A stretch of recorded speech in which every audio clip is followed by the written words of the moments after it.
ব্যৱহাৰ কৰিছে আমি সঁচা কথা ক'ব লাগিব যেহেতুকে ভাৰত চৰকাৰ অসম চৰকাৰ বছৰি 200 কোটি দিয়াৰ কথা আছিলে তেখেতসকলে খুচৰা খুচৰা অসম চৰকাৰলৈ এটা বিলাহী জীৱন এটা পাৰ কৰি আছে তেখেতসকলে নিজৰ সম্পত্তি বনাবলৈ এটা ভাবিছে তেখেতসকলে আদিবাসী কাউন্সিলত যেহেতুকে সিএম ডিপুটি সিএম যিকোনো মেম্বাৰ আছে তেখেতসকলক পাতি দিয়াৰ পিছত তেখেতসকলে ভাবিছে মই এজন ৰজা হৈ গৈছো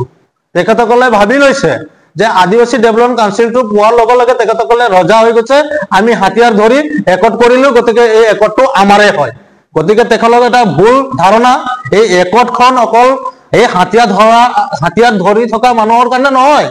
এই একটখন হল সমগ্ৰ অসমৰ আদিবাসীৰ গতিকে আমি এই একটত যেতিয়ালৈকে আমাৰ আদিবাসী জনজাতিকৰণৰ কথাটো নোলাই বা যেতিয়ালৈকে তেখেতসকলে এই আমাৰ আদিবাসীৰ কাৰণে এসটি কথাটো নকয় তেতিয়ালৈকে কিন্তু আমি হাত হাবতি বহি নাথাকো আৰু এইখিনিতে এটা কথা কওঁ যে যেহেতুকে একটৰ যিমান সংখ্যক মেম্বাৰ আছে আজি দুৰ্গা হাজদাই বিজেপি চৰকাৰৰ ওচৰত হিমন্ত বিশ্ব শৰ্মাৰ ওচৰত তেখেতে আঁঠু গাড়ী লৈছে আৰু আঁঠু গাড়ী তেখেতে আজি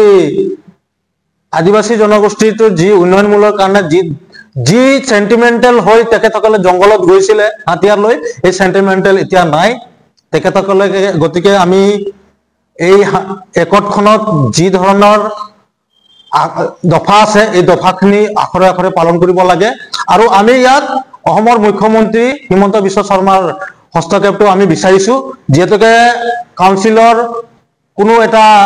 মেম্বাৰক আমি যোগ্য দেখিব পোৱা নাই গতিকে এই কাউন্সিলখন অতি শীঘ্ৰে ভাঙিব লাগে আৰু ভাঙি নতুনকে কাউন্সিলখন বনাব লাগিব আৰু ক'ব গ'লে ইন্টাৰনেল কাউন্সিলখনৰ ভেলিডিটি মানে শেষ হ'বই লৈ ধৰিছে গতিকে এই কাউন্সিলখন ভাঙিব লাগে আৰু নতুন প্ৰজন্মক দায়িত্ব দিব লাগে